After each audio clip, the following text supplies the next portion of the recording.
what are the updates that might be needed in the sanctuary, and to help make it more comfortable, more inviting to the unchurched, and kind of reflecting on that mission that Charlie referred to earlier. So as we say, we received the $35,000, and it is for sanctuary updating. So we started looking at the seating and the pews. We were thinking, well, the pews can get uncomfortable. We don't have the pew cushions anymore because they were nasty and old, and we threw those out. And then the vinyl floor, the tile floor that's underneath the pews, that's old, it's cracking, it's needing of repair.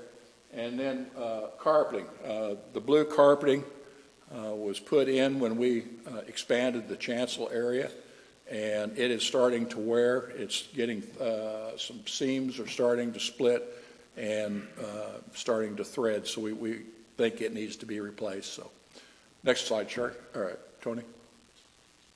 So, seating options we were looking at, okay, pew cushions adds comfort of what we had. They had on the seats, but not on the back. And then they're all custom made. And then they're cleanable and replaceable. We could take them up and remove them and get them replaced again.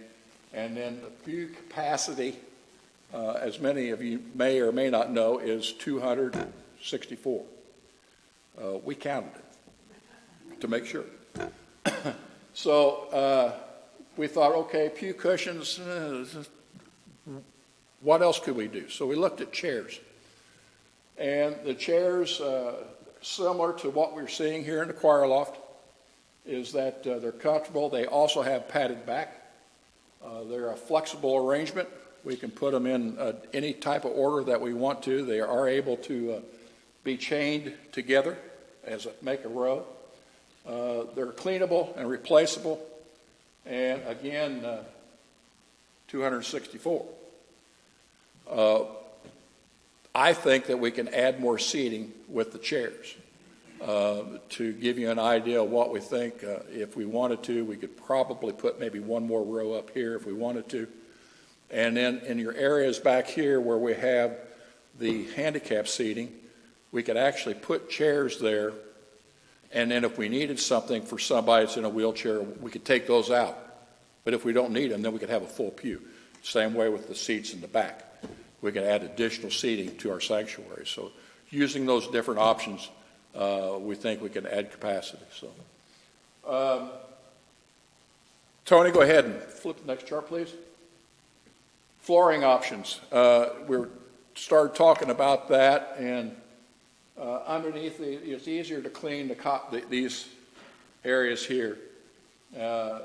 Maintains current floor pattern. We stay with the tile here. We were talking about, originally we thought about maybe carpeting in the aisles and then vinyl plank flooring underneath the pews. The vinyl plank flooring is more expensive. When we costed that out, it was quite more expensive to put carpet and vinyl plank flooring in there by about $7,000 some dollars. So it was quite eye-opening. The carpeted aisles and underneath the seats, that way we would do all carpeting throughout the whole sanctuary, and it would all be one carpet.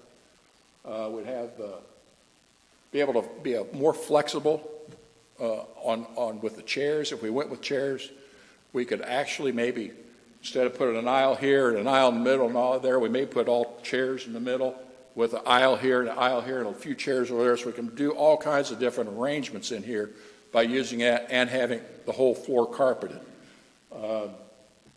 We can maintain a floor pattern, different colors, or we could add a center aisle if we wanted to as a different flooring, but our carpeting experts have told us that is not a good idea. We had one time thought about putting in maybe a solid carpet in the center aisle, but they're saying it's really not advisable to do that because of maintenance and how to keep your sanctuary clean.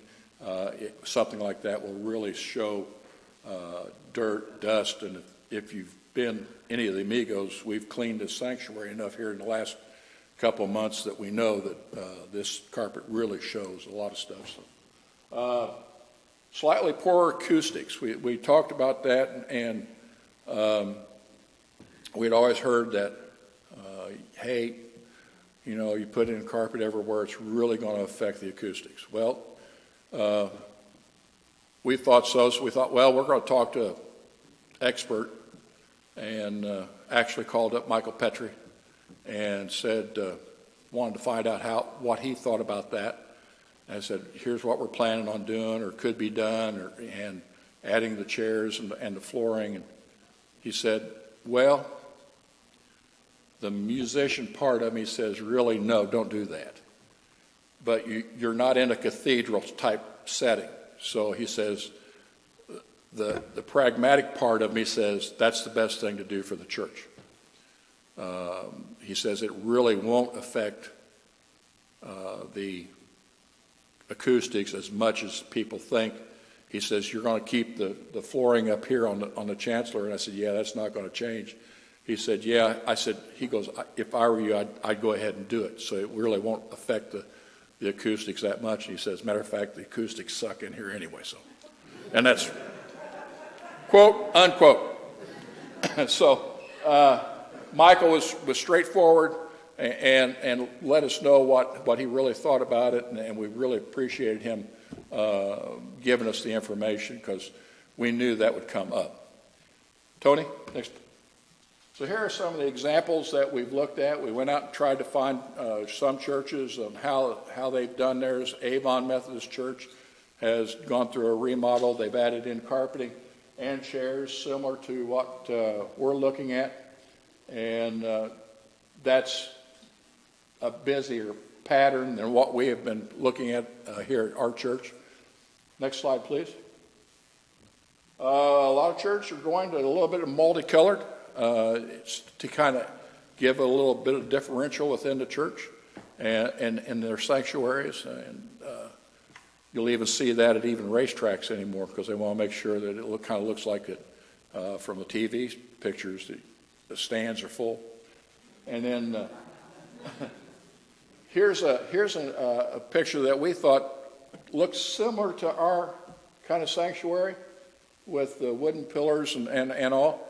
And then, as you can see, what we're talking about with the chairs, they're tied together, and you can put them in it as an angle, or you can move them around whatever kind of configuration that you need. So, next. So, options on costs.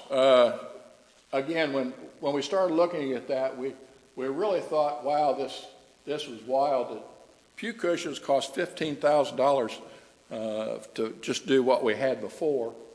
The chairs, you can see a number up there of $20,000.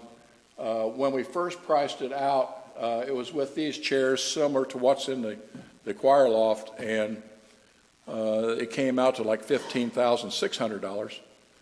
So that's what got us started on this journey. But the price that you see there is for 275 chairs. And it's similar to this one right here. I'm going to show you some options here in a minute. The vinyl flooring, the vinyl and the carpet came in at almost $18,000. But if we go to all carpet, it's $13,000. And that's using the same type of carpet that we're using out in the lobbies and the hallways now. It's the carpet tile. So it makes it a lot easier for us to maintain. We had an issue where we had to get a lift in here, and when they brought it in to work on the lights, they damaged one of the carpet out there. All we had to do is pull that tile up, put a new one in, and we were done in 5 minutes. So it makes it a lot easier to maintain. As you can see, we've gone to the trustees. We've talked to them about it. The trustees' recommendation right now is that we would go with chairs and with all carpeting. And then there's some other expenses in there that we may look at as maybe some chair carts and that kind of stuff to help move the chairs around. But we're looking at about a $35,000 expenditure, which tells you that with the $35,000 gift, then this project is funded. So this is kind of what we're looking at. Is there next slide? I think that's it. One more slide. So what we've done to give you an idea of how this has gone through the church and different steps that we've taken. The first thing we did is we talked to senior leadership in the church to get direction from them, to have them tell us what we needed to do to go pass this information on. Then we went to the trustees, presented all the information to them, let them decide what they thought was the proper direction. And then we took that information, we went to council, and then we asked council, what kind of direction do you want us to go from here? And what they asked us to do is to have what we call the listening post, of which we're here today. So we're here to talk, give you the information, and let you folks respond and answer or ask questions. We'll try to answer them as much as we can. In between that, I have reached out to some of the Sunday school classes, and I've gone in and made personal presentations to them, giving them the information up front so we could. This is not a done deal. We want to make sure that the congregation has all this information before the council makes their decision in January. If we do decide to do this, it's not going to be a quick project. Right now, if we do decide that we wanted to go with chairs, there's a considerable lead time to get those in because of the supply chain issue. We're looking at about maybe a 5-month lead time. So we're looking about doing this sometime in June when we do all of this, and we'll kind of keep you abreast of what changes we'll be doing, if any, as soon as we know what those answers are. So next thing would be to, after this meeting, we'll go to the council again, which is 12th, I believe, Charlie, January 12th. And then if they approve, then we will get firm quotes and then make sure that that's all locked in, get contracts signed, and go from there. So installation and planning and the logistics for how we do this project, I'm going to tell you that what I would love to see is you come in here and worship on a Sunday, and if we do decide to change this, the next Sunday everything's ready. Carpet's down, maybe new chairs, maybe new pew cushions. Whatever is decided, I'd like to see that done in a week. Is that realistic? Possibly, but it's going to take a lot of help from my guys and the congregation to see that done. I think that we're not going to be tore up for months. It'd be pretty quick. So I think that's all of the slides that we have right now. Would love to open it up for questions, and I'll be more than happy to try to answer any of those along with Kevin and Mike, and we'll see what we can do about explaining any more of the information that we have. But this is the information that we've given so far. Kent.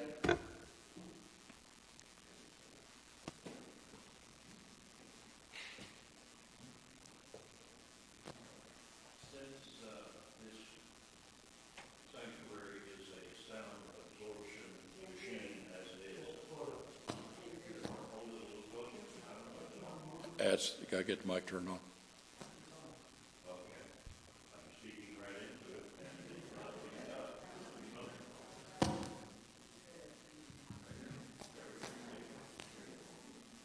Since this sanctuary has a tendency to absorb sound already, and you did say that there would be some acoustical negative result of putting carpet in everywhere, and I'm sure that Michael was telling you that he would go ahead and do it. Was he aware that you were also talking about doing cushions instead of pews?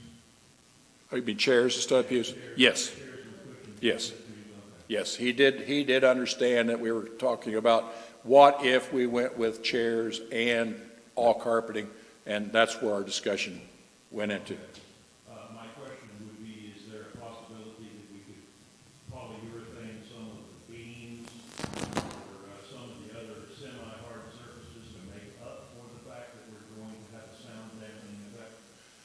He, what he told me, and I'm just relaying what Michael said.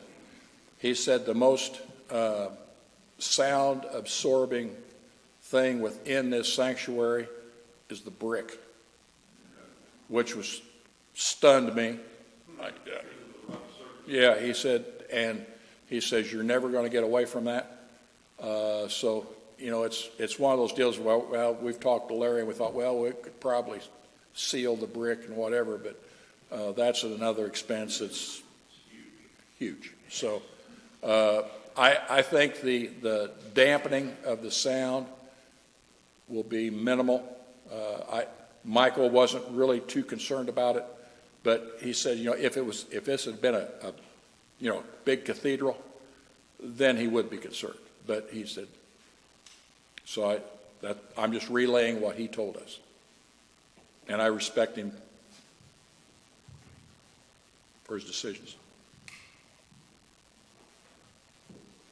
I just have a question. How do you think that they could use the seats in a different way? What is their how would this chairs be used? Do they think they would actually change the configuration? What are they thinking? What are we thinking? How can we use this? Right now, what we're thinking of in the very get-go is to set it up exactly the way it is right now. But if there is a large wedding party that says, hey, we'd like to rearrange the chairs some, then they could do that. That could be done. There was a discussion at once where we put the center section as one group, put an aisle here, and a few more chairs here, and then another aisle. I like the idea of the angling of the chairs a little bit, like that was one in that one picture. So there's many different ways that could be done. And again, I think we could add more seating with the chairs. I've got a question from text, and it is, has the cost of possible asbestos been taken into consideration? We've talked about that. As you know, the tile that is in this sanctuary has asbestos in it. We would be covering that up. You can cover up those tile without disturbing them, and you're okay. The cost of removing this would be astronomical. Probably, I'd say, but it's going to be in the tens of thousands.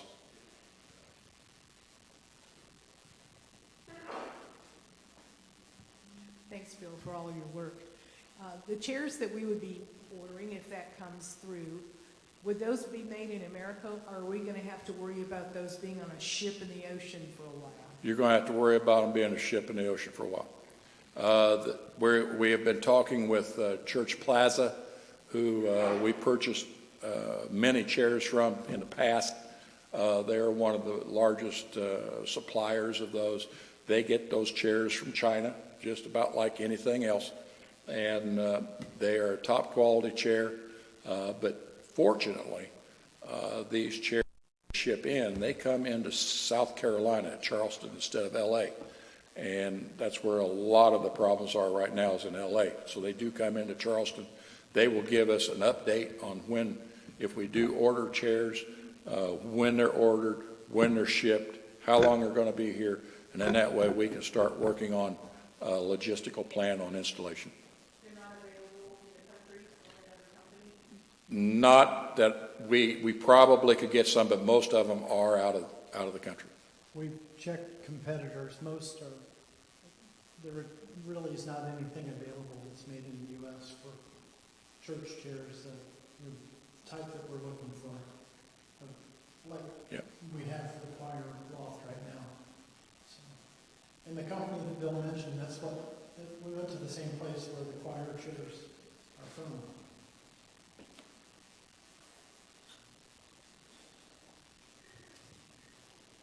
I guess I'm more concerned about the aesthetics of the church. To me, pews have been here since I've ever come to this church. Yep. And I've been here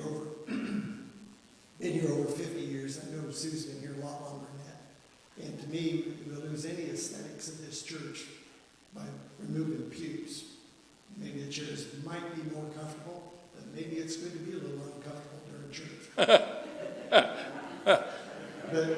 but definitely we need to have cushions, if nothing else. You know, I understand they're expensive.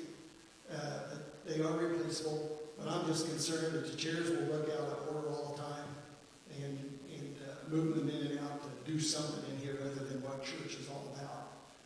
One thing I think we need to spend money on is get these cameras put somewhere else where they're not blocking the view on that side. Having sat over there many times, it's really annoying to go to church, sit behind those cameras. Okay. And as much money has been spent on all the sound system around here, surely that can be taken care of. So We haven't looked at that part of it, John, so. I understand it, but you want suggestions? That's one of them. Right? Okay, we'll take that under consideration. I will tell you that I understand what you're saying, and we'll take that under advisement. But I've been here since I was a kid, going to Sunday school class, and you know, the pews have been here forever, and I think when you're taking a look at the mission and trying to reach some folks that are unchurched, it's a little bit more daunting to come into a fixed sanctuary. Chairs are more appealing. I will tell you that I've told a lot of the Sunday school classes and others that Plainfield Christian Church is taking out all of their pews. They're taking out all of that stuff, and even the front part of their sanctuary. They're remodeling all that, and they're putting in theater seating. So that, you know, churches are starting to go away from the aesthetics of just pews, and you know, there's different opinions. Everybody, you know, has their own thoughts, but I really think that you know, whatever we decide, we've got to look at trying to bring the unchurched back into the church, and I think this would help. Nancy? We're talking about sound, and I've heard this mentioned by several people, closed captioning as an option we were able to see the scripture, we're able to see our call to worship, all of those are provided, but having the capacity to have closed captioning also, I don't know what the cost would be for something like that, but I know that I've heard that mentioned more than once by people, and more people will become hearing impaired as they age. So, okay. Like I said, we have not looked at that, but that would be up to our communications team and Eric, and let him decide to see what can be done there. But we'll pass that information on to him. Tell us about pew Bibles and hymnals. Okay. If you'll do that, Mike, sure. As you know, all these chairs will hook together, similar to what we have here at the choir loft. In the back, there will be, there's two different options. Mike, go ahead and turn one of those around. The first chair that we priced that came in at $15,600 was a chair just like that, the blue one. It's got the open back to it, but each chair will have underneath it an area where it'll hold the Bible. It's got a book rack underneath there, the Bible, and the hymnal. And once we got to looking at it, we saw some pictures of churches that were open back like the one Mike's got now, the blue one. And it just, when you're looking from the back of the sanctuary, we saw some that were closed back, like the brown one, and it looked much more pleasing to the eye. And we felt that this would probably be the one that we should go with. It also has the Bible or the book rack underneath. You would reach in front of the chair, the front of you, and pull the Bible and the hymnal out from there. Each chair, we've priced it out at each chair would have a pocket, as you can see in the bottom, on the back, where connection cards, a pencil, giving envelopes could be placed in there, and each chair would have one of those.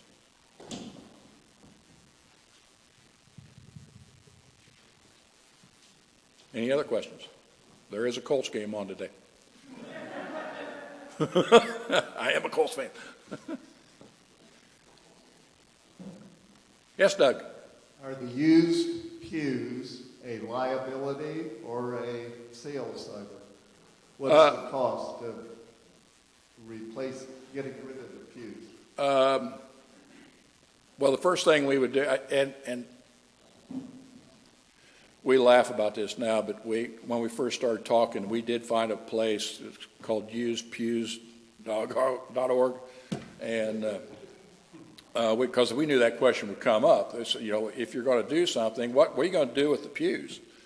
And so we started. That's one of the logistical things we have to work out. The first thing we would probably do is offer them to any member of the congregation who would want to, purchase one, and go from there. After that, we don't know. With that, usepews.org. Go ahead, Kevin. Yeah, so don't know, but if we would go ahead with this, after offering it to anyone in the church, we could contact Encore. Charlie could get in touch with the bishop and others. We could see, who knows, perhaps a church in Kentucky may be in need of pews after the tornadoes or elsewhere. Yep. We don't know, but remains to be seen. And if we go ahead with this, Bill talked about the transition, trying to get it done within from Sunday to Sunday. One thing we need to brace ourselves for is we will probably have a stack of pews for a while around here while we take care of finding a good home for them. Oh, Paul's got a big trailer. We could stack them on his trailer.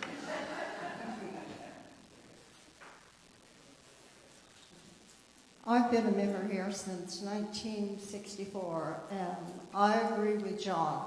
One of the things that was most appealing to me when I came in this sanctuary were these pews. That's church to me, not chairs. And that's just my personal opinion. And I would like to have cushions on the pews, and I think the carpeting would be a nice idea. Okay. Thank you. Thank you, Betty.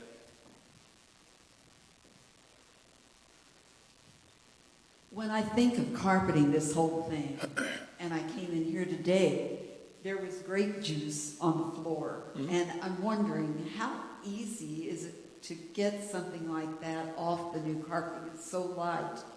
But there was grape juice left on the floor. And then I wiped it up and it was sticky on the floor. So I was interrupting all these people that were talking in the middle of the aisle, going back and forth for paper towels. But how does that work if we had carpeting and pews or whatever? That is a concern, yes. We believe it'll be easier to clean. I have removed red stains on the carpets out there with the carpet cleaners that we have. And I think that what makes it really easy is using carpet tiles. That if it's a stain that we can't get out, then we replace that, just pull that carpet up, replace it with a new piece, and we're done. We will always keep a couple, 2-3 boxes of extra carpet on hand just for that issue. But yeah, the carpet cleaners that we've used out here on the new carpeting out here has taken up almost every stain, other than some glue that we found that we can't get up, but it's worked out real well.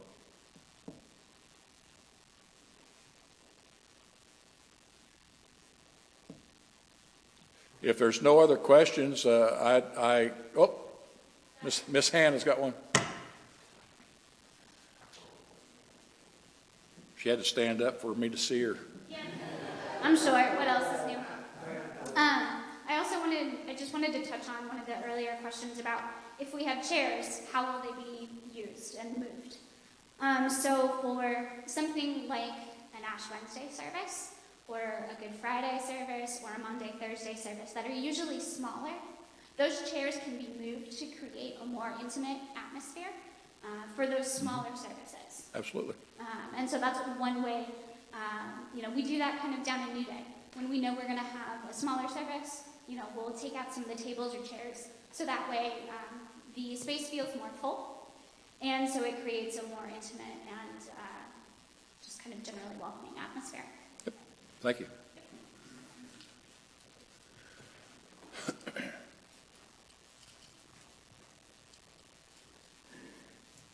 I just had one other thought in my mind. I've thought about this for quite a while, and so has Sue.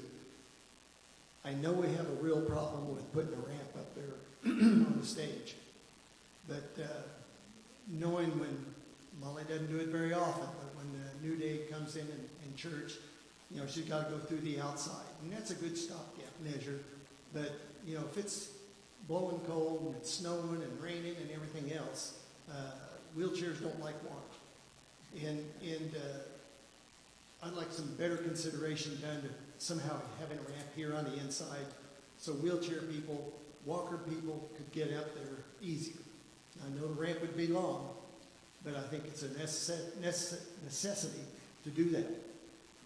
We'll pass that information on, John, to the trustees for their consideration. Wanda? John, I have a few ideas on that when we redesign the stage for New Day Praise. So I think there's some possibilities. Hi. I don't know the exact requirements for a ramp. I did at one point in time, but I don't believe that this is built, that the outside ramp is built for the Americans with Disabilities Act, the ADA. Yeah, it is one. It's very steep, and it's built to those. It's built to those. Yeah. It's built to those requirements. I don't think so. The trustee that put it in was Paul. He I thought it was supposed to be 1 inch for every 12 inches. It is. That's the information I've received. Yes, it is. It's built to specifications of the ADA. Well, I still think it's unsafe. We'll pass that information on to the trustees too.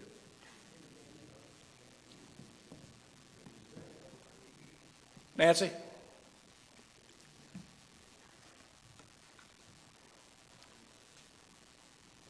I had, excuse me, I'd spoken with Bill about this, a while back, and my knee-jerk reaction when we spoke was no, because I'm one of those that's grown up with pews and everything, and then as I try to preach to other people, just listen. And we had a good discussion, but I feel that I do need to bring up the fact that we have an amazing pipe organ in this building, and that is not going to change. Exactly. And that says a lot about our feelings of how we worship God. That is a very formal and beautiful tribute to our music and how we do choose to worship God. And one of the things that I didn't like about it is I think that we would be giving two different messages. Grandeur with a pipe organ and casualness with chairs. I'm not totally opposed to having chairs. I'm not saying that. I'm just saying I'd like to make sure that we keep in consideration, just as you would in redesigning your own living room or your own home, you are going to go for a style, a look. And that says grandeur, that says formality. Mm-hmm. And I don't want us to overlook that. And maybe it's something as simple as a more formal looking carpet that has more of a design of what you might consider, it's something that's timeless. Mm-hmm. That's a very contemporary looking carpet that we have installed out here in the rest of the building. Perhaps that's a good measure to look at. It's just something a little bit richer looking. Yep. So. Okay. I will tell everybody that we will be meeting with our interior designer on that, so to get input from her. If there's no other questions, Mike, there's nothing online anymore? Okay. Folks, thank you so much for taking time out to come in and listen to the information. We greatly appreciate it. And like I said, we'll go from there, and I'm assuming they will announce whatever decisions are going to be made. And again, thank you so much for coming. Thank you for not having tomatoes and eggs. I've been here before, and sometimes it gets scary, but you people are all loving, so I know that we're in good hands. So thank you very much, and have a great day. Let's have a word of prayer, and then we can go to lunch and the Colts game. Fair enough? Gracious and loving God, thank you for this congregation, for the opportunities we have together. Gracious God, let all that we do be done in ways that reveal your grace, peace, and hope to those in our presence and in our pathways. In Jesus' name. And all the people said, Amen.